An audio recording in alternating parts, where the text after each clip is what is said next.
a créé pour un but, celui de révéler la nature de Christ au monde par notre foi.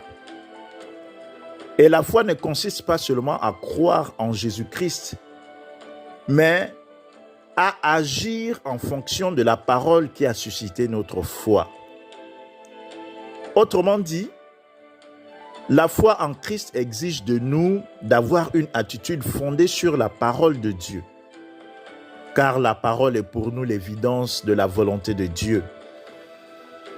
Et en tant que fils de Dieu, nous devons donc être imitateurs de Jésus-Christ, qui disait qu'il ne fait que ce qu'il voit faire son Père dans les cieux. En ce qui nous concerne, bien-aimés dans le Seigneur, notre conversion a fait descendre le royaume des cieux sur la terre parce que Christ habite en nous. Car notre foi nous a donné la nature de fils de Dieu à l'image de Jésus-Christ. Nous ne devons donc plus vivre comme si nous étions hors du royaume des cieux. Nous devons avancer dans notre marche en Jésus-Christ. Car voyez-vous mes frères et sœurs, avant son heure, Jésus-Christ travaillait pour l'avancement de l'entreprise de Joseph, l'époux de Marie sa mère. Dès que son heure a sonné, il a mené une vie consacrée au royaume des cieux sur la terre.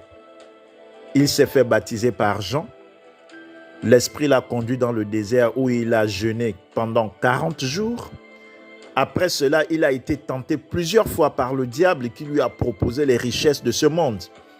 Il a tenu ferme face au diable en s'appuyant sur la parole et a refusé toutes les propositions de ce dernier.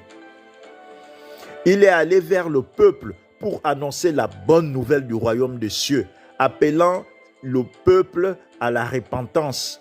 Plein de compassion, il guérissait les malades, consolait les affligés et délivrait les captifs. Il ne s'est pas préoccupé des choses de ce monde, mais il ne manquait de rien, car Dieu pourvoyait à tous ses besoins. Sa mission était de s'offrir en sacrifice pour la rédemption du monde et la rémission de nos péchés. Il a souffert jusqu'à être pendu à la croix pour nous. Oui, mes bien-aimés, voici donc le modèle que nous devons suivre.